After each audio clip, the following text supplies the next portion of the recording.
The ending of Xenoblade Chronicles 1 and 2 see worlds created in which you would think future generations would be able to live in peace, with the overarching conflicts of 1 and 2 seemingly being resolved by the endings of their stories. Shulk sought to create a world where there wasn't innocent lives consistently being taken and wiped out by Zanza, who just created a consistent cycle of destruction and recreation. Shulk fought against this because Zanza didn't see the purpose of life.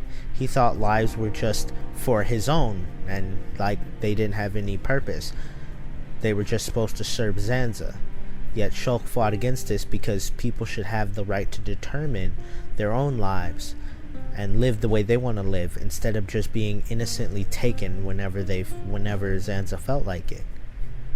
In Xenoblade Chronicles 2, we see Rex resolve the issues or fight to create a world where you wouldn't have the consistent issues of titans falling, causing many lives to be lost. But not only that, land would be lost and resources would be lost, and then you see nations fighting over the remaining land that is left.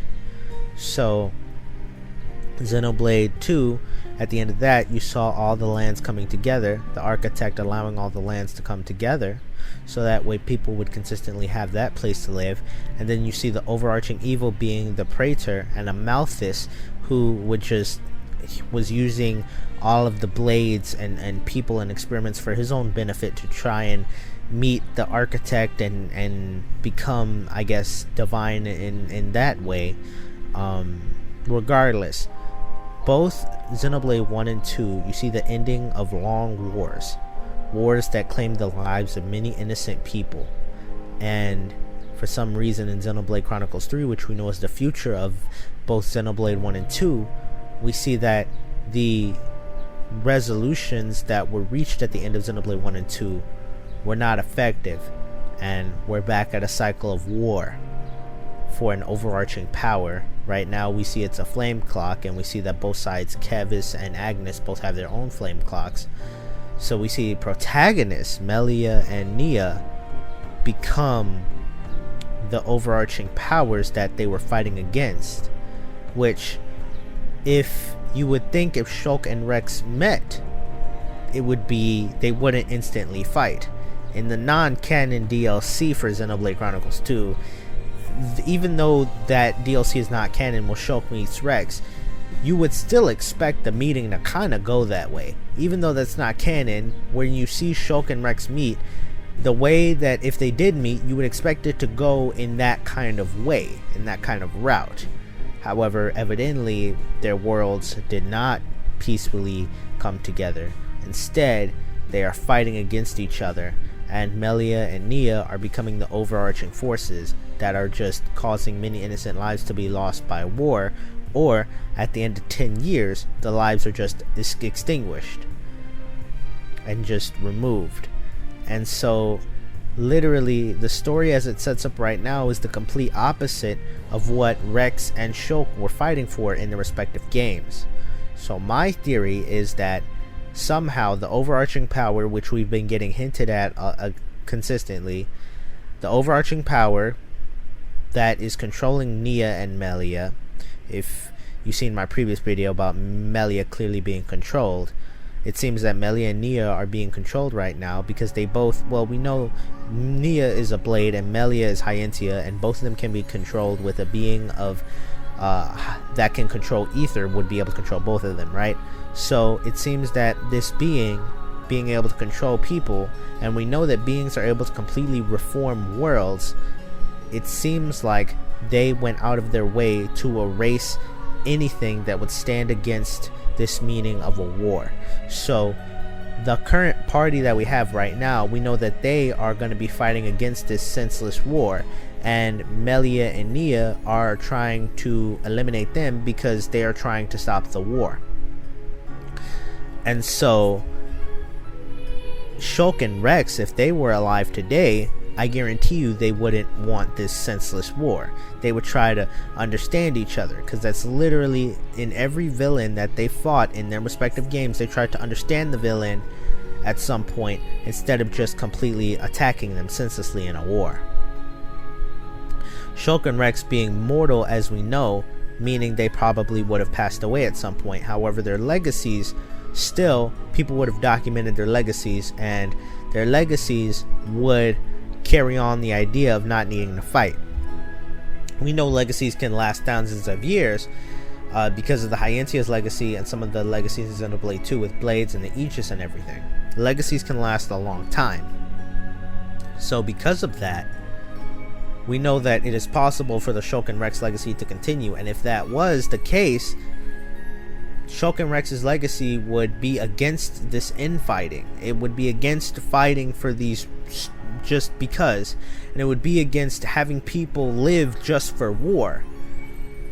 Xenoblade 1 was literally Shulk fighting against people living just to die.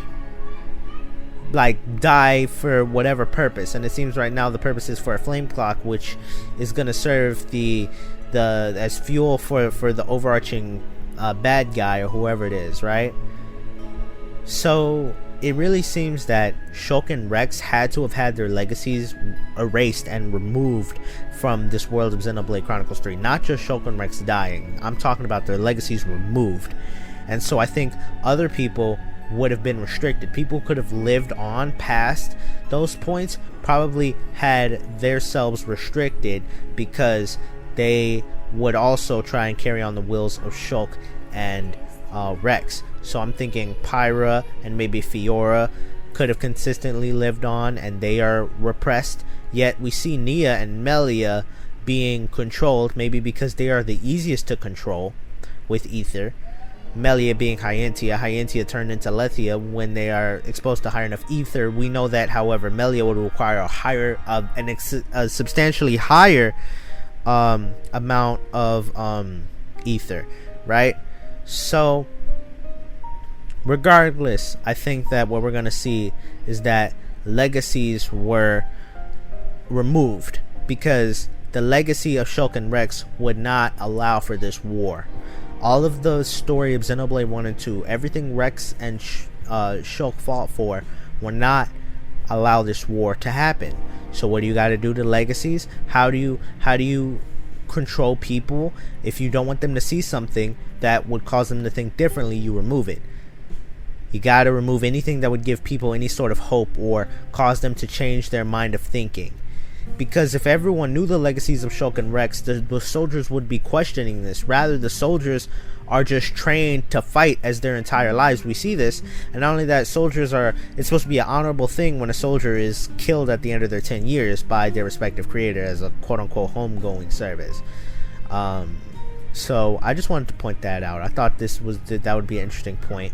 We'll see what happens, but I think that maybe during this game we'll see flashbacks of Shulk and Rex of what actually happened, and then that'll kind of start to cause people to wake up, because we have seen people having blurry visions. Like I believe Ethel, we saw her being mind controlled, so we know mind control is possible. We saw her see us as shadowy figures.